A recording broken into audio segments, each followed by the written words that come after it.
بسم آب وولد ومنفس قدوس أحدو أملاك آمين.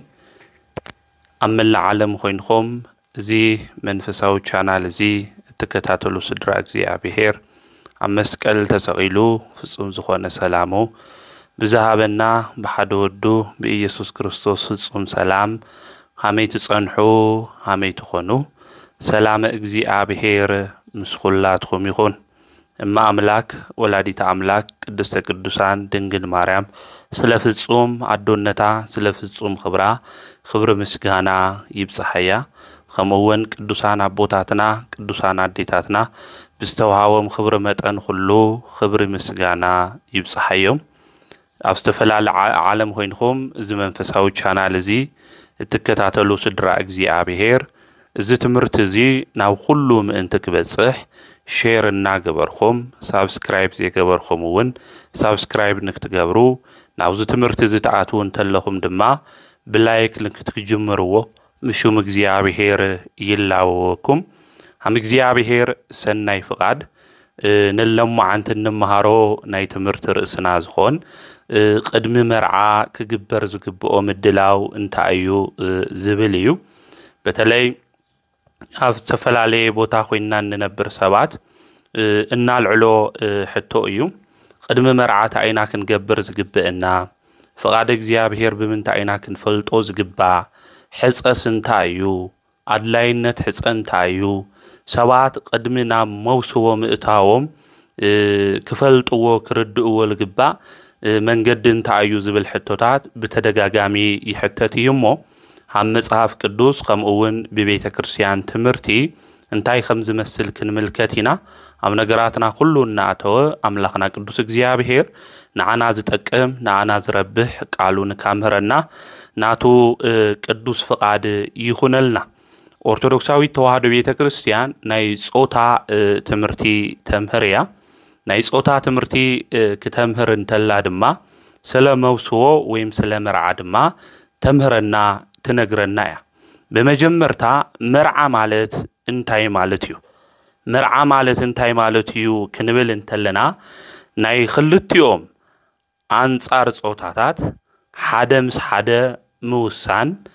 ويدما ناي حدا ود تبعتين ناي حانت غوالان ستيتن موسواوي حدنت مرعى يبحال نا مرعى انتايو تنبل انتلنا مبسواوي حدنت خم اوون حدا بحدا موسان مخانو مفلات مردا عدلاي مرعى معازو تجميرو موسو ويم مرعى معازو تجميرو اندحر إلنا موسو ويم مرعى زو تجمره بتوم ناي مجمرتا سبات زخونو بابونا عدامنا بادينا هيوانيو ناي موسو مسرات دما لولا بحري زخونه املاخنا نسو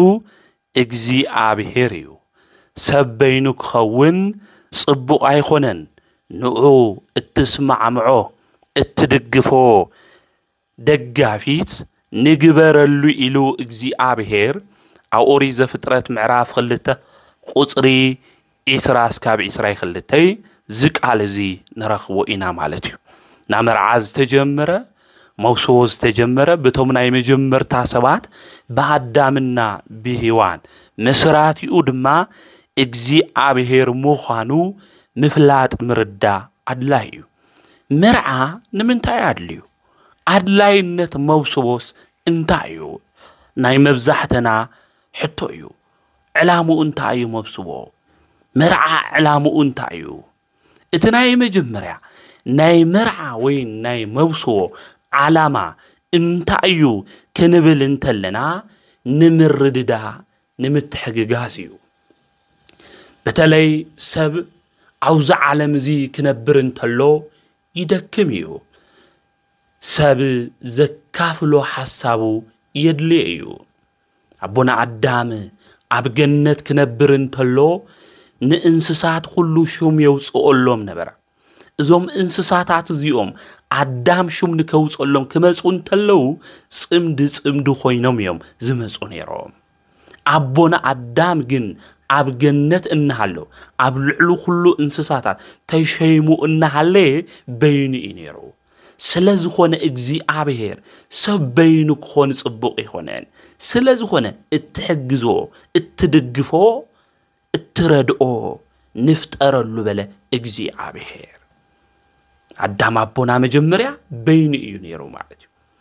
ና መርዓ መውስዎ ዘድልየሉ ዋና ምኽንያት ድማ ንምትሕግጋዝ ንምርድዳ እዩ ማለት እዩ ሓሳቡ ትካፈሎ ትሽግሮ እንተሎ ድማ ሽግሩ ዘካፍለሉ ሰብ ልቡ ዘውድቐሉ ሰብ የድልየ እዩ ክተሓጋግዙ እኒአዎም ክንብል እንተለና ካብ ምንጪ ዝፈለቐ ጽቡቕነት ኣብ ማእኸሎም ክህልው እኒአዎ ማለት እዩ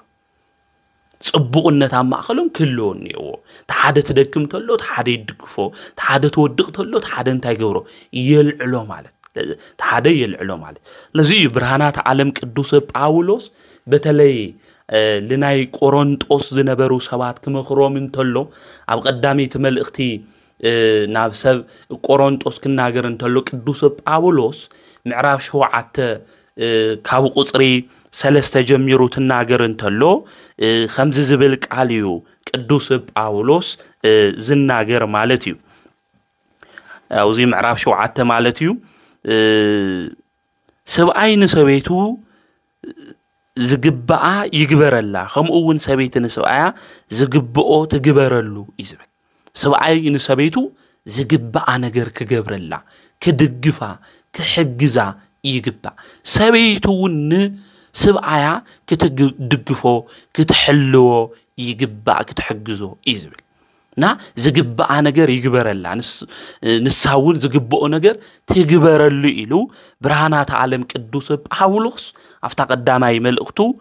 ጳውሎስ ናብ ሰብኣ ቆሮንጦስ ምዕራፍ 7 ቁጽሪ 3 ይነግረና ይረድእና እዩ ማለት እዩና ሰብ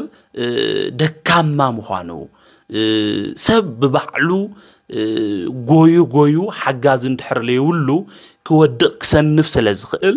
ዝሕግዙ ኣካል እውን ስለደድሊ እግዚአብሔር ስለዝፈለጠ እዩ ሰብ በይኑ ክኾን ጽቡቕ ይኾነን ስለዝኾነ እትሕግዞ ረዳት ንፍጠረሉ ኢሉ እትሕግዞ እትረድኦ ሓሳቡ ትካፈሎ ሄዋን ኣዴና ዝተፈጠረት ማለት እዩና ዕላማ መውስዎ ተሓደ ታዩ እንድሕሪልና ንምርድዳ ንምትሕግጋዝ ምዃኑ ምፍላጥ ምርዳእ ላይ እዩ እቲ መበል ካልኣይ ካብ ዝሙት ንምርሓቕ እዩ ካብ ዝሙት ንምርሓቕ እዩ በተለይ ሰባት ንዓቅመ ኣዳምና ንዓቅመ ሄዋን ትንብጽሕ እንተለና ፍትወተ ስጋ ይፍትነና እዩ ባህርያዊ እዩ ማለት እዩ እዚ ፍትወተ ስጋ ዝትፍትነና እንተሎ ድማ ብሕጋው ዘይኾነ መንገዲ ኸይድና ምእንቲ ከይንረክስ ብቅዱስ መርዓ ድማ ክንውሰን ስለዝግብአና ካውዚ ህይወት እዚ ድማ ክንርሕቕ ምእንቲ መርዓ ኣድላይ እዩ ማለት እዩ ስለዚ ቅዱስ ጳውሎስ እውን ክናገር እንተሎ በተለይ ክመኽረና እንተሎ ከምዚ ኢሉ እዩ ዝነግረና ግና ካብ ዝሙት ምእንቲ ክርሕቑ ነፍሲ ወከፍ ሰብኣይ ናይ ባዕሉ ሰበይቲ ተሃልዎ ነፍሲ ወከፍ ሰበይቲ እውን ናይ ባዕላ ሰብኣይ ይሃልዋ ኢሉ ኣፍታ ቀዳሚት መልእኽቲ ጳውሎስ ናብ ሰብ ቆሮንጦስ ምዕራፍ 7 ቁጽሪ 2 ይነግረና ይረድእና እዩ ማለት እዩ እና ሰባት ካብ ዝሙት ምእንቲ ክርሕቑ ብዝሙት መንደር ኸይዶም ድማ እቲ ዝተቐደሰ ሰውነቶም ምእንቲ ከይርክሱ ሓዳር ክገብሩ ከም ዝግብኦም ናብ መርዓ ናብ ቅዱስ ህይወት ድማ ክመጹ ከም ዝግብኦም ቅዱስ ጳውሎስ ይነግረና ይረድእና እዩ ስለዚ ብዝሙት መንፈስ ካብ ንህወኽ ካብ ንጭነቕ እንታይ ክንገብር ይግብአና ክንምርዐው እዩ ዝግብአና ቅዱስ ጳውሎስ እውን ንሰውነቶም ክቆጻጸሩ እንተይኽኢሎም ግን ይምርዐው ብፍትወት ካብ ምቅጻል ምምርዓዊ ይሓይሽ እሞ ይብለና ሰብ ብፍትወት ካብ ልቃጸል ምምርዓዊ ሕሽይ እሞ ኢሉ ይነግረና ይረድእና እዩ እዚ ኣብ ቀዳማይ መልእኽቲ ጳውሎስ ናብ ሰብ ቆሮንጦስ ምዕራፍ 7 ቁጽሪ 9 ንረኽቦ ቃል እዩ ማለት እዩ እና ስለዚ ናይ መርዓ ዓላማት መበል ካልኣይ እንታይ እዩ እንድሕሪልና ካብ ዝሙት ምእንቲ እንታይ ክንኾን እዩ ክንርሕቕ እዩ ማለት እዩ ተመበል ሳልሳይ ዘርኢ ንምትካዕ እዩ ወለዶ ክሓልፍ እንተሎ ወለዶ ይመጽእ እዩ አረጊት ክሓልፍ እንተሎ ሓዱሽ ይመጽእ እዩ እቲ ዝሓለፈ አረጊት ድማ ምትካ የድል እዩ እዚ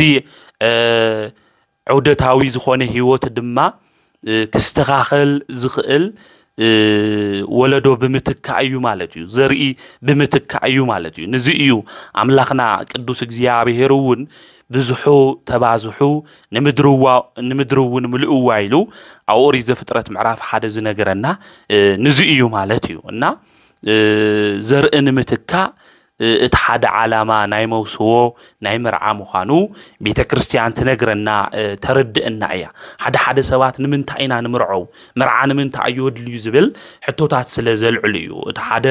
ንምርድዳእ ንምትሕግጋዝ እዩ ከምኡ እውን ካብ ዝሙት ንምርሓቕ እዩ ከምኡ እውን ዘርኢ ንምትካእ ምዃኑ ምፍላጥ ምርዳእ ኣድላይ እዩ ካሊእ ብደንቢ ክንፈልጦ ዝግብአና ጉዳይ ሕፀንታ እዩ ሓደ ሰባት ሕፀ ክትገብሩን እኩም ሕፀ ኣድላይ እዩ ክበሃል እንተሎ ሕፀንታ እዩ ዝብል ሕቶ ይለዓል እዩ ሕፀ ማለት ምምራፅ ምምናይ ምሕራይ ወይ ሰበይቲ ክትኾነኒ ሓቡን ማለት እዩ ክልተ ተጻረርቲ ጾታታት ድሕሪ ምስምዕማዖም በመውስዎ ክሳብ ዝወሃዱ ብምትእምማን ተጻባብዮም ዝፍጽምዎ ናይ ስምምዕነት ቃል ኪዳን ሕፀ ይባሃል ናሕፀ ማለት ናይ ስምምዕነት ቃል ኪዳን ምዃኑ ምፍላጥ ምርዳ ኣድላይ እዩ ማለት ምሕፃይ ወይም ድማ ሕፀ ንምንታይ እዩ ኣድልዩ ክንብል ንኾን ንኽእል ኢና ሕፀ ዘድልየሉ ዋና ምኽንያት ቅድሚ መውስዎ ዝግበር ውዕል ስለ ዝኾነ ግቡኡን ኣድላይን እዩ ዓላምኡ ከዓ ንምጽናዕ ክኸውን እንተሎ እቲ ምጽናዕ ከዓ ንሱ ነዓ ንሳ ከዓ ንዑ ዝስማዓምዑ ምዃኖም ፍቅሮም ድሕር ግዜ ለውጥ ዘምጽእ ወይ ድማ ተሪር ዝጸንዕ ብጻዋታ ዘይውዳእ ብግዚያውነትን ብስምዒታውነት ድሌት ብዘይልወጥ ብዘይሓልፍ ኣፍኣዊ ጽባቐን መልክዕን ብዝውዳእ ሃፍትን ዝርሳዕ ዝና ዝተመስረተ ምዃኑን ዘይምዃኑን ብትዝጸንሕዎ ናይ ሕፀ ግዜ ንምርግጋጽ ይከኣል እዩ ማለት እዩ እና ምጽንዖምን ዘይምጽንዖምን ሓቂ ምዃኑን ዘይምዃኑን ዘረጋግጽሉ ብሕፀ ምዃኑ እዚ ሕፀ ድማ ኣድላይ ምዃኑ ኦርቶዶክሳዊነት ናይ ሕፀ ትምህርቲ ድማ ቤተ ክርስቲያን ከም ዘለዋ ምፍላጥ ምርዳ ኣድላይ ነገር ግን ሰባት ቅድምና ምርዓ ምእታዎ ምስተጸናንዑ እዚኣ ንዓይ ተድልየኒ እያ እዚ ድማ ንዓይ የድልየኒ እዩ ተባሂሎም ብሓሳብ ሼር ምስተገባበሩ ከጽንዕዎ ክፈልጥዎ ዝግብኦም ነገራት ድማ እኒአው እዮም ሰባት ኣብ ሕፀ ክጸንሑ እንተለው በተለይ ብደንብ ክርድእዎ ዝግባእ ብዙሕ ግዜ ክወስድ ይግባእ ምኽንያቱ ምስልችቻው ከይመጽእ ምእንቲ እዩ ሰባት እንድሕር ተስማዕሚዖም ኣነ ንዓ ክኾን እየ ንሳ ድማ ንዓይ ክትኾነኒ እያ ኢሎም እንድሕር ተረዳዲኦም ፍቓዶም ስምምዕነቶም ናብ ሓዳር ንምእታው ድማ ድሌቶም ናብ ፍጹምነት መንገዲ እንድሕር መጽኡ ኮይኑ ከጽንዕዎ ክፈልጥዎ ዝግባእ ሓደ ነገር ድማ እዩ ትናይ መጀመርያ ሃይማኖት እዩ ወገናተይ ብደንብ ክንፈልጦ ክንረድኦ ዝግብአና ሃይማኖት እዩ ሃይማኖት ናይ ኩሉ ነገር መሰረት እዩ ኣብዚ ዘመን እዚ ንስኺ ብሃይማኖትኺ ኣነ ብሃይማኖተይ ዝበሃል መንገድን እዩ እዚ ልክዕ ይኾነን ናይ መጀመርያ መስፈርቲ ናብ መውስዎ ናብ ሓዳር ናብ ምርዓ ቅድሚ ምምጻና ክኾን ዝግብኦ ሃይማኖት እዩ ከዚ ግን ሃይማኖት ደመስፈርትና ይኾን ኣሎ እቲ ቅድሚያ ንህቦ ዘለና መስፈርትና ሃይማኖት ድዩ ወይን ቁሳዊ ነገር እዩ መብዛሕቲና እኮ መስፈርት እንገብሮ ቁሳዊ ነገር እዩ ገንዘብ እንይወዶ ሃፍት እንይወዶ መኪና እንይወዶ ገዛ እንይወዶ ወድሩ ኹዋት ድዩ ዝብል መስፈርት ኢና ቅድሚያ እናምጽ ሃፍት የድሊ ማለት ይኾንኹይ ገንዘብ የድሊ ማለት ይኾንኹይ ካብሩ ኹዋት ገዛ ምምርዓው ኣድላይ ይኾነ ማለት ይኾንኹይ ግን ቅድሚያ ክበሃው ዝግብኦ ሃይማኖት እዩ ሃይማኖት እንይዋዶ زي عبير تفرح دو تأزازك زي عبير تفتصم دو نبيت مقدسو تخدو نبيت كريستياني خديو زي عبير يفرح ديو نجان جهو تمرعيو ندك أينا هيمانوت نجر كمروم ديو تمرعياس ندك أي تنكواخيوا بهيمانوت تمخروم ديا من قدس ادك استنقروم ديا زبل ناي مجمريا مسفرتيو كخون زقبو عاوز زمن زقن ناي هيمانوت مسفرتي خوناي مجمريا نقدم ناكن فلطو كنردو زقبئنا أورثودوكساويان ناي مجمرتا مسفرتنا كخون زقبو هيمانوتيو كخون زقبو مالتي ناي هيمانوت حادنت أدلاي مالتي أورثودوكساويان كخونو يقبهم حدا سو تايبل اي انا كملس ايه أورثودوكس كجبر ايه ويم أورثودوكس كجورو ايلنا نخدمو بعلنا بنايوم هايمانوت تسأميدنا هايمانوتنا نكحل سوات ندينا مالتيو ناكن استوعل يقبئنا مثل زي مسلونا سوات هايمانوت مسانا زي مسلو سوات حدار كنجبرينا كنمخرومينا كنملسومينا كنبل انتلنا تنقاق يدلي مخانو مفلات أدلاي مالتيو ناوز عالم زبتلي خزن نوريو زلنا قصاو نقريو نبراتيو مئتك 4 كارين يوادو 7 كارين يوادو خلتا 100 كارين يوادو جزم خندي بهاو يخون زولو مسفرت تاتينا مجمريانا قدومهم زلا زد مالك ايخوني حدا شع مرعاتن مرقتلنا تاينا نب نابراهامنا ناي سارا مرعي يقبروا لهم كينا أبراهامنا ساراكو بزوح مكراكو قات إبواميو تأميوامكو نامدر قبسكو وريدومكو يو ناي أبراهام ناي سارا مرعي يقبروا لهم تنبل انتلنا أبراهامنا سارا حفتام سلن نورو ترحي خونن هايمانوتهم زصنعو سبات يوم نيرو سلازي بهايمانوتنا زصنعنا سباتينا كنخون زقبن مس زي مسلونا سبات حدار اندحر غيرنا خوينا فتنو مقصعتو بزحيو أبونا قدوس داويد كنرئي نخلينا مس بيرسابيل مس خالقوت زموت غيريو حاتيات غيريو بهايمانوت مس زي مسلو نجر بزح نجر فصيميو ناقصعات ياول عليهم سيو زمنو ملو النابخي احلفوا ودون سولومون طبيبو سولومون لحدار مثال الخون سبي خوني لعل 8 وشما زنبرو اموداتا ناي فرعون غالو افقيروكو طاوت اسكام مملاخ بصيو እና ምስ ዘይመስሉና ሰባት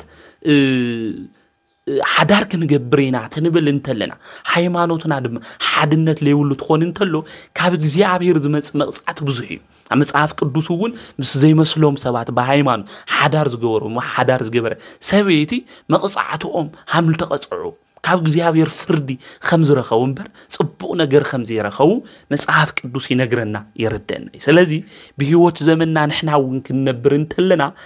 ናይ መጀመርያ መስፈርትና ኮን ዝግብኦ ሃይማኖት ፈሪሃ እግዚአብሔር ኮን ዝግብኦ ደቀይ በሃይማኖት ደክዕቤለይ ደቀይ በሃይማኖት ደክዕቤለይ ትኾን ፍቃድ እግዚአብሔር ትእዛዝ እግዚአብሔር ደቀይ ፈሊጦም ክዕቤለይ ደይኽእል ሰውዓይ ክትዕቤለይ ደትኽእል ሰቤት የልና ሃይማኖት ይፈልጡ ድዮም يفلط يلبل مجمريا مصننا مردا يدلي تحصون زدلي وانا مخنيات سلازي كنصنانا سلازي دما كنفلالط مئنتن بي بهايمانوس زي مسلونا سبات قصاو نجر طرح سلازلوم هافت طرح سلازلوم حدار نري لناكو قصاو نجر نيقوم هافتني قوم تواهيلو حدار تقبر انتلو هندايناي لبوم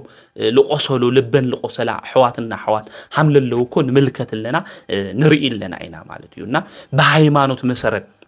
التمسرت اندحر خوينو قل نجر خلو لصبوق عملخون لبنا عملي قصل فقر العسلو زيابير زخورلو نيشي بيت كريستيان عملخون حدارنا مفلات مرد عدلاينا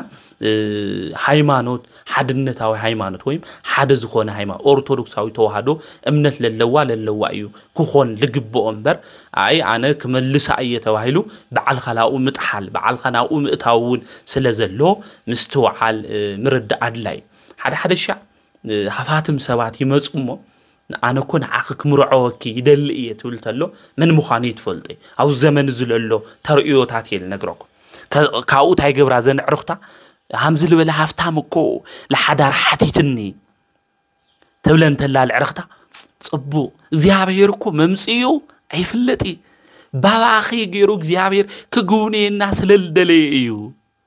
سلازي الشواليو من مخانو كويت فلطي هيوتي تفلطي حدار نيرو وديو حدارو بتينو ديو قدميو تعاينت من قد نيرو أي فلتي نا مستوعال مردع يدلي إيو مالتي بهابه ترخبه سقول خليفة لتقايو سم ممرعاو أدلاي يخوني قصهاو نقر ريخا قزياو نقر ريخا ممرعاو أدلاي يخوني قصهاو نقر يدلي مالت لي خونس نقر قن بأقباو خلو بسرعاتون بأقباون يخون خمسة بحالة بأقباونا بسرعاتو كون يقبقو مالتي تمبل خالعي قدم موسو ويم قدم مرعا كصنع زغبؤو انتعيو اندحريلنا عدمه ايو مالتي عدمه ايو ناي حصيات عدمه ود تبعاتاي لعلي 10 عامت غوالا انستيت لعلي 15 كخونو كلو موسو كفصم زخل مالتيو زي فتها نغست አንቀጽ 24 ይነግረና ይርድእና እዩ ምዕራፍ 3 ክፍሊ 10 ይነግረና እዩ ማለት እዩ ፍትሐ ነገስት ናይ ቤተ ክርስቲያንና መጽሐፍ ይነግረና ይርድእና እዩ ከዚ ስለ ዕድመት እንናገር ተለና ሓደ ሰባት ኣነኩ ዕድመ ይበጽሕ እየ ስለ ልበጽሐው ክምርዐውኒ እንልሉ ሰባት እንዩ ሰብ ስለ ዝበጽሕ ዕድሙኡ ጥራሕ ኣይምርዐይ عاوزي بدنب كنستوعله عدمنا سلا زبصح زيخونس كنبسل يقبئنا بسيل نادينا موزكو سلا زبصح طرح اي بلعي كبسل نيو لك خمت موز سب كبسل يقبو عدمو يسرا سلا زبصح عدمو سالاسا سلا زبصح عدما 15 لعليو سلا زخونت عدما 20 سلا زخونت ويم 25 سلا زخونت بعدما قدب بصيحيه بالبل حدار يقبري موسو يقبري كفلت كردع زغبو عوي غداي بسيل نادينا تداليو نادينا تزغاجو نادينا حدار نمغبار حدا سبكو ناي بحتاونت هيوتو ليودأ ناب حدار كأتو زدلي سبنيو كاب جزونا كاب يونيفرسيتي ناب سرح عدمو وديو بحتاو النتو زي ودأ مسابونا نو فقري كي ودأ لو حداري أتيمو دحارة لو حدار بسعتو أنا كو بيني مخان دسي بلن اللولبل سبنيو مالت ناكن بسليو لكبئنا بتلي عودات عم مفسال نشتي سأجمني إنعيو عم مفسال مالت عدمنا يبصحمو نحدار جن بسولات يون لحدار زبق عنا سبات ينخوني عدمو اللي بصح كله لحدار اللي بقى أي مالت يخوني كبسل يجبو مالت كبسل يجبو بعلو بيلدك جبر يجبو بعلو بيلدك جبر يجبو حدا سوكو ما من كواس الدسلو لنيو حدا صومون ما من كواس الدسلو له سبنيو بقى أنا هملك قدوس يوحنس كوني هملك قدوس باولوس كوني يبل صنح يلو دما سلا ابراهامنا سلا سارا تمرت كسمع تلدو نامنتاي ممون كواس هم ابراهامنا سارا خوين خاكو صدق يركب يو بزح ነገር ክግበር ይኽእል እዩ ቅጽለ ቢሉ ድማ ታይብል ናምንታይ መምን ኳስ እዩ ናምንታይ ሓዳር ምግባሪ ሰውቁ ኢለ በይነ ክነብር እየ ልብል ሰብ ሐምድለይተ ኮን ይልብል ሰብ ነው ተለዋዋጥ ባህር ዘለዎ ሰብ ነው ዕድሙ በጽሑ ትንሪዮ ተለና ፊዚካሊ ትንሪዮ ተለና ተክለ ሰውነቱ ትንሪዮ ተለና ልበጽሒ ይልምስለ ግን ለበሰለ በአይምሩ ለበሰለ ሰብ ይጋጥመን ተለዋዋጢ ባህር ዘለዎ ሰብ ማለት እዩ ዝሰብዚ መጽሐፍ ቅዱስ አምሉሎ እዩ ዝናብ ዘነበ ንፋስ ነፈሰ ዝናብ ዘነበ ጎርፍ ድማ ጎረፈ ይል እዚ ታይ ማለት እዩ ንፋስ ነፊሱ ትብልተሎ ከመንኩስየ ልብል መንፈስ ይሓድሮ ዝናብ ዘንዩ ትብልተሎ ድማ ክምርዓው ይብል አመወዳአታ ድማ ጎርፍ ጎረፈ ትብልተሎ ናምንታይ መምንኳስ ናምንታይ ሓዳር ምግባር ሃምዛ ዓይነት መንፈስ አውሽቶም ለመላ ከዚ ሰብዝ ቦይኒ ይኾን አውሽቱ ልዕሊ 40 ልኾና ተሐሳስባታት ይኒ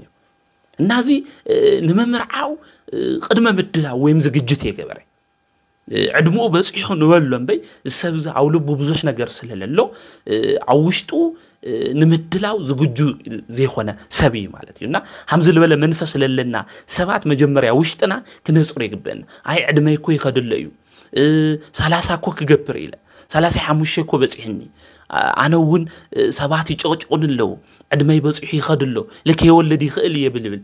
ኣተሓሳስባታት ለይበሰልና ላብ ሓዳርና ኣቲ ሰባት እንድሕር ሃሊና ግን ምስተውዓል ኣድላይ ኣብቲ ሓዳር ኣቲና እውን ተሓዳር ናይ ኸትዕ ናይ ጭቕጭቕ መንደሪና ንገብሮ ማለት እዩ እና ምብሳል ዋና ኣድላይ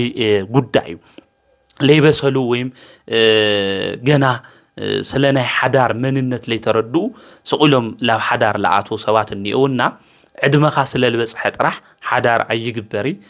ምብጻሕ ጥራሕ ለይኾነስ ምብሳል እውን ኣድላይ ምዃኑ ምፍላጥ ምርዳእ ኣድላይ እዩ ካሊእ በተለይ ኣውዚ ብደንቢ ክነስተውዕሎ ልግብእና ሰባት ስለ ልደፋፍኡና ሓዳር ክንገብር ይብልና በቃ ስኻኩ ዕድመኻ በጽሑ እዩ ስኻኩ ዕድመኻ በጽሑ እዩ ሓዳር ግበሩ ኢሎም ቤተሰብ ዘመድ ስለ ልደፋፍኡና ጥራሕ ሓዳር ክንገብር ኣይግብአና ሰባት ደፊኦምና ሓዳር ጌርና እንዳየናይ ሽግር ሃምላጋጥም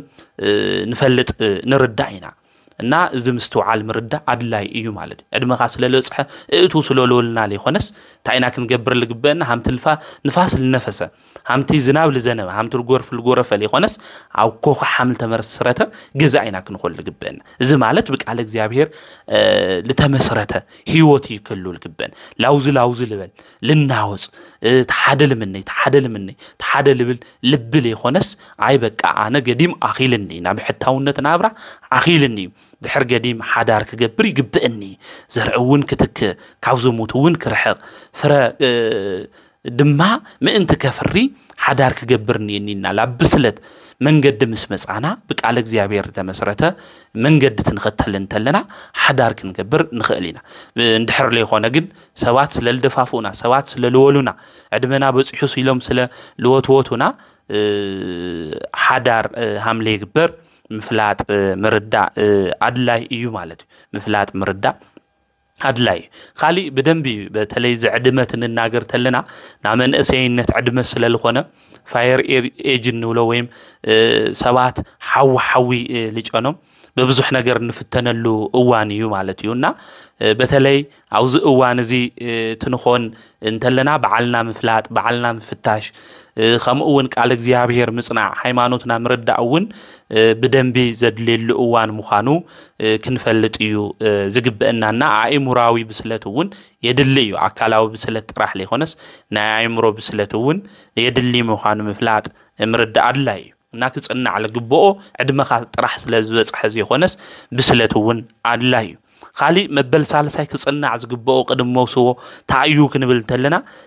ዝምድና ብዝምልከት እዩ ሕጹያት ክጥንቀቕሉ ወይም ክሕልውዎ ዝግባእ ካሊእ ጉዳይ ናይ ዝምድና ኩነታት እዩ መውስዎ ዝኽልኽሉ ናይ ዝምድና ዓይነታት ሰለስተ እዮም እቲ ሓደ ስጋዊ ዝምድና እዩ ብህገ ቤተ ክርስቲያን መሰረት እስካብ 7 ናይ ዝምድና ሓረግ ዘለዎ ሰብ ከዓ መውስዎ ክፍጽም ኣይኽእሊ እዚ ኣፍትሃ ነገሥት ዓንቀጽ 24 ተጻሒፉ እዩ ማለት እዩ ስጋው ዝምድና ብመርዓ ንከይፈርስ እውን ተኸልኺሉ እዩ እዚ ኣብ ኦሪት ዘሌዋውያን ምዕራፍ 18 ካብ ቁጽሪ 7 እስካብ 20 እውን ክነንብብ ንኽእል ኢና ሕፍረት ይትቕላዕ በለ ናቦኻ ናዴኻ ናሓፍትነኻ ናኮኻ እናበለ ናይ ኮኻ ሰዊት እናበለ በብዙሕ ነገር ይዝርዝር እዩ ኣብ ኦሪት ዘሌዋውያን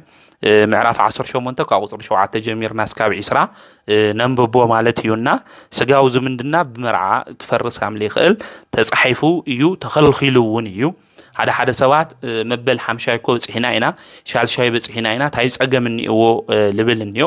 ታይ ጸገም እንይዎ ልብል ባዕሉ ጸገም ስለ ልኾነ ቤተ ክርስቲያን ስለ ልኸልኸለት ህገ ቤተ ክርስቲያን እውን ስለ ዝኾነ እስካብ 7 ለሎ ዝምድና ወይም ዝምድና ሓረግ መውስዎ ይኽልኽል ምዃኑ ቤተ ክርስቲያን ትነግረና እያ ተኻሊ መንፈሳዊ ዝምድና እዩ ብጥምቀት ክርስትና ወይም ክርስትና ኣቦ ወይም ክርስትና ኣዶ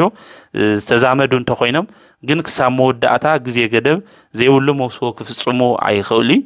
እዚ ፍትሐ ነገሥት ዓንቀጽ 24 ይነግረና የርድእና እዩ ማለት እዩ ኣነ ለኣብነት ሓደ ቆልዓ እንድሕር ኣሊጎ ኮይነ ናዩ ሓፍትኩም ርዓይ ኸሊ ማለት እዩ እና እዚ እስካብ መወዳእታ እዩ ማለት እስካብ መወዳእታ እዩ እና መንፈሳዊ ዝምድና እውን መውስወ ይኽልኽል ምዃኑ ምፍላጥ ምርዳእ ኣድላይ እዩ ካሊ ናይ መውስወ ዝምድና እዩ ሰብኣይ ሰበይቲ ድሕሪ መውስወ ሓደ ኣካል ስለ ዝኾኑ ናይታ ሰበይቲ ኣሕዋታ ኣሓታን ሕዋቱ እዮም ኣሓቱ እዮም ነቲ ሰብኣይ ነታ ሰበይቲ እውን ሃምኡ ማለት እዩ ንኣብነት ኣነ ሓዳር እንድሕር ገይረ ናዛ ሰበይተይ ኣሕዋታ ክምርዖውን ኣይኽእል ናያ ዘመድ ሓዳር ክገብር ኣይኽእል ኣይፍቀድ ታ ሰበይቲ እውን ናተይ ዘመድ ዝኾኑ ክትምርዓው ኣይትኽእል ማለት ክትምርዓው ኣይትኽእል ማለት እዩ እና እዚ በተለይ ናይ መውስዎ ዝምድና በተለይ ሕቶታት የልዕል እዩ ማለት እዩ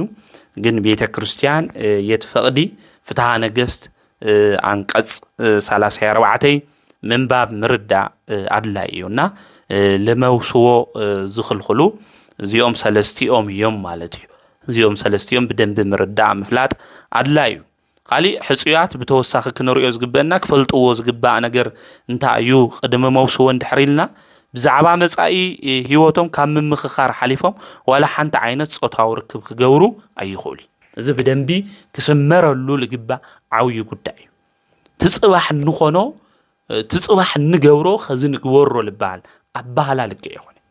ሰባት ክሕጸዩ እኒአዎም ብሕጸ ክጸንሑ እኒአዎም ቅድሚ መውስዎ ድማ ምንም ዓይነት ጾታዊ ርክብ ክገብሩ ሃምለ ይግባእ ቤተ ክርስቲያን ትናገር እያ እና እዚ ብደንቢ ክነስምረሉ ይልግባእ ዓይስኺ እኮ ናይ ኢኺ ኣነ እኮ ናይ ኢኺ እየ እንታይ ፀገም እኒአዎ ኸዚ ለይ ንገብሮ ተባሂሉ ጾታዊ ርክብ ጥራሕ ይኾነ ዘየድልዩ ተግባራት እውን ንፍጽም ኢና ንሳዓም ኢና لزموت كعدمنا لا ركابي كأتونا لخلو نجارات من نخخها بزوح نجارات نجبرينا مالتيونا زياتهم لك يخوني بهجبيت كريستيان زي تخلخل مو خانو مفلات مردة عدلاي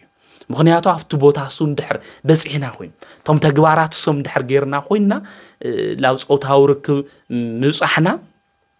زطرات نجر يخوني نفصمو إنا نجورينا مالتيونا كاوزل مدحان زي نجر زي كان مفصام جن تاكن جبري جبنا قدم موسو قدم حدار مجبارنا قدمنا بيت كريستيان مسئنا بسجاو ودم حدا قدم مخانا بيت كريستيان عوجازي حدار جيروم يوم حدو خوينوم يميلا توحيدوم يوم قدم موالا بيت كريستيان صوتاورك مجبار عدلاي يخونه أحواتي استوعل أحواتي أستوعل تفاتينا إنا تفاقيرنا إنا إلخن لبخن بمهاب لبخن بمهاب هيوتنا أين بلعشي أي بزحات أحد هيوت زبلعشي بزمن قدزي لبنا هيونا إلنا ناوز أوتاو ركبنا أتي قدم مرعمو وين نتأنس ولا عنولد ولا حيلما يروينا عودات ولا ولي خونا نايم روز أجم دما نعتو مالج هندي حواتنا يخونا فوتيو لبيو ناتئيو عيقد فني بمبعال عدلاي زي خونا نايزموت صراح سريحين دكان عبدا سو خوينن بمنكرا زعبيا زلوا بمسارتو بيت كريستيان زي تفلطو حدار كله زموتيو زي مفلات مردا عدلاي نا عبحز أزلو قدم مبسوو قدم مرعا مسعي هيوتهم كمخاخرو كننغاغرو عدلاي كننغاغر عدلاي جن ناو زموت مئتاو جن صوتاو ركب مقبار جن بيت كريستيان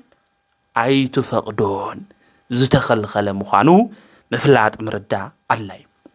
خالي محصايم بناتهم فقاد استمسرته ولا كان تخونه نسابهم ويم عبا نفسهم بيتسوهم كفلطو يقبو أنا فوتيا سافوتيات نتواهيلو بفقر مصنح طرح لي خونس بيتسونا ون تاي كغورونيو كفلطو كردو يقبو من السحابونا ون كفلط يقبو مسن السحابونا ون كننغاغر يقبنا خالي تحصيته سلا هيمانوتهم سلا بيت كريستيان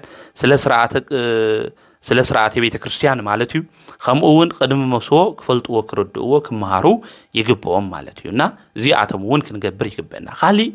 بتلي للعل حتونيو نهي كل تدالوت اللي سبيتي نيايا قديم استقمطت نيايا عباي كلو كويلومني نغيرومني يوم لغب قدام خيده صخيخ نايه عباي كليلومني يوم عباي كلا ناتخا ايا اندحر يلومخا نسا نعاون صويعم نايخ زيو كل وايكبا دبدابي كصحافت لكو غلباጭ نيوي حدا دبدابي تنصحفت لنا غلباጭ نيوكو لا انا طرحكو يخونه غلباጭ توايلو يصحاف يبال لحدا اكل طرح يخونه مالتي خازون حدا سبات بلتصحات منقد نخد عيل تدالولنا زياكويا نبل مالتي እግዚአብሔር ነገራት ሁሉ ከስተካከል ይخلم በይ አይዚአያ ግዴታ ዚአክ ትብርዑ ኒካ አይብል እግዚአብሔር አቡና አዳም እኮ ሔዋን ምስተፈጠረት ሁሉ ለኡት ሆን ትሕግዞ ምስተፈጠረሉ እግዚአብሔር በልዚአ ተልዓል ተመርዓዋ ይሆነ ይኮል ወእግዚአብሔር አምጽኢላ ወድሚው አዳም ድማራያ ደስወሎ ዚአ ስጋ ካብ ስጋዬ አጽምት ድማ አጽምታ ድማ ካብ አጽመያ ስለዚህ ሆነ ምን ትባል ሰቤት ትባል ይጽውዩ እግዚአብሔር ኣብ ዲስፕሌይ ከቅምጠልና ይኽእል ሪኢና መሪጽና ሙሳ ድማ ናይና ሓላፍነት በእግዚአብሔር መሪጹ አዳልዩ በቃ ዚአ ናይ ኻያ ቅድሚ ምድላው ገይሩ እግዚአብሔር ለህበና ወውቶ ገርና ንወስድ ሰባትኒና ዝግን ምስተዋዓል ይደሊ ሃሙን ድሕር ኮይኑ ሰውል ተዳለውል በእግዚአብሔር ተቀሚጡ እንካል ባህሉ እንድሕር ኮይኑ ለምንኩሱ ሰባት ምንኩስነኦም ከጽድቆም ይኽእል ማለት ምክንያቱ የተዘጋጀውለውም ማለት ይዞም ሰባት የተዳለውለም ተለይ ተመርዑ ሓዳር ተለይ ገውር ለሞት ሰባት ወንኒው ለዚአተሙን የተዳለውለም ማለት ሓንት ጥራሕ ለይቱ ሰባት ነው ክልተ ሰለስተ ለምርዑ ሰባት ነው ለዚአተሙ ከንደ ተዳለውለም ማለት ነው እንደ ተዘጋጀውለም ማለት ነው እና ከኸድ ለኽእል ሐሳብ ይኾነ ከኸድ ለኽእል ሐሳብ ይኾነ ማለት ነው አንስቶም ለሞተኦም አወዳትን ነው መበል ኻልአይ ይምርዓው እና እግዚአብሔር መበል ኻልአይ ሰቤቲ ነክምርዓው ዚአና ይኻያ ይሉ መበል ኻልአይ ህይወ ማለት ነው ታሰቤቲ ሓደ መበል ኻልአይ ይበጽሐሎ ማለት ነው እና ዝከኸድ ለይኽእል ሐሳብ ስለለኾነ ክንፈልጡ ክንርዳእ ልግበና እግዚአብሔር የዳሉ እግዚአብሔር ትንብል ተለና እግዚአብሔር አው ዲስፕሌይ ይቅምጥ ከዛ ሓደ መጽሐፍ ከነንብብ ተለና አው ዲስፕሌይ ወይ ማመቀመጢ አው ሼልፊል ካው መሪጽና ሙሳ ድማ ናይና ይኾል ማለት እና እግዚአብሔር ጽቡዓት ለአና ለሓዳር ለኾኑ ነገራት እግዚአብሔር ይፈጥር ነገር ግን ካፍቶም ለፈጥሮም እግዚአብሔር ግን መሪጽካ ሙሳድ ሓላፍነት ግን ናይና ምዃኑ ፍላጥ ምርዳ አላይ እንበ አባይ ከለው ካብ ገዳም ኸይደይሎምኒ ስለልኾነ እንዲዮም በሕልሜ የርኤክ ልብል ወድኮን በሕልሜ የርኤክ ብራይ ማስኸ ተራይኽኒ አርሴማ እኮ ሃምዚ ኢላትኒ ቅድስት ድንግል ማርያም ሃምዚ ኢላትኒ ስለልኾነ ስኽና ይኻ ስኻ ድማ ናይ ኢኻ ባህላታት ልክ ይኾን ብራይ በሕልሚ በሃምዚዩ አባይ ከለባይልን ብልብል ሓዳር ይምስረቲ ሓዳር ዓውይ ነገር ዓውይ ተቋም ንእሺ ቤተ ክርስቲያን በሃበ ተረኽበ ሰባት ስለለወልና ስለደፋፉና ለምስረት መንገዲ ህይወት ሃምሌ ምዃኑ ምፍላጥ ምርዳ ሓደ ሰባት ከታይ ንገብር ለሓዳር ክንመርጽ ተለና ዕጻን አዳሉ እስኪ ዕጻን ገብር ነው ወረቀት እንጥቅለን ندليو عصمات مالتي اي الفابيت تخوينو بي اي بي تخوينو بي اي بي اس تخوينو ندالو مالتي كاو عصانا وصمو تالين دلي الفابيت ويم شو من دحر خوينا اسكي مبل خالايك جبر نبل مبل سالساي نبلمو لين دلي دحر خوين انديوم بعصاكو حدار يمسرتيلنا تفايلنا عصو مالتينا همزه عينت لمدታት ይራአዩም همزيوم لولو ነገራት ንገብሪናሞ ልክ አይኾነ بقال እግዚአብሔር ወይም በእግዚአብሔር ሕጊ በእግዚአብሔር መንገድ ተመስረተ ኮን ይላል መምራጽ አድላይ ትንመርጽ ተለና ድማ አንቱ ሐምልወልናዩ መሰረቱ መጀመሪያ ሃይማኖት ኩሆን ይግበው ክንጸናና ክንረዳዳ ይግበና ሃይማኖታት አዩ ኸምኡን ውሽጣው ባህሪያታውን ክንፈልጣ ክንርዳ አንኸሊና ስጋው ለሆነ መስፈርትታቱን ነቅምጥና ሶይ ይጽላይ ግን ጥንቃቄ ለድልዮም ጉዳያት እዩ ማለት ይውና ዞም ነገራት እዚዮም ክንገብር ዞም ነገራት እዚዮም ክንሰርሕ እዩ ልግብእና ማለት ይውና ቅድም መርዓ ክንጥንቀቀሎም ክንፈልጦሎም ዝግብኡና ጉዳያት እዚዮም እዮም ኣብ ሕጸትን ህልው ተለናውን ክንፈልጦ ክንገብሮ ልግብእና እዚ እዩ ማለት እዩ ክፍል ክልተ ተክሊል ለመንዩ ለፍጸም በተለይ አው ሰዓት እዚ ሁሉ ተክሊል ይልገብር ለሎ ዳም ለፍርሕ ግዜና ነና ሁሉ ተክሊል ይገብር ለሎ ሁሉ በድንግልና ዲኔሩ ሱ እግዚአብሔር ለፈልጦ ጉዳይ ግን ፈልጦም ሰባት ድማን ሓዳር ገይሮም ተክሊል ለገብሩ ሰባት بتعمي أنا وار مالك وليدا تكليل تجبرني خذ حليفو تعيل جبر له أو دافوتو تنا تكليل لجبر له على بحثات يقمر كأبو فوتو اللي على فوتو اللي من الحال مسترى تكليل على بحثاته كنخدناه أي جبنا هنا من يتكلل في الصم الغير تكليل اسمه عزي اللي في الصم اللي كنرئينا حدا شعب ما نسا تكليل جيراس ولا جبر السجيروس على جبرات نرئينا مالتنا تكليل لحدا سوسي في الصم ديو بيت كريستيان بزعبا زي تايات ولول عكف لخلته كنرئو كنملكته إنا مالتيونا بتلاقي أدم مرعجن كوسود الجبام تنقعتات زي عتمينا نتتنقعنا خمؤون نفلتنا نجراتنا كله كنسرحيو الجبنا مالتيو وسوات لك زي بير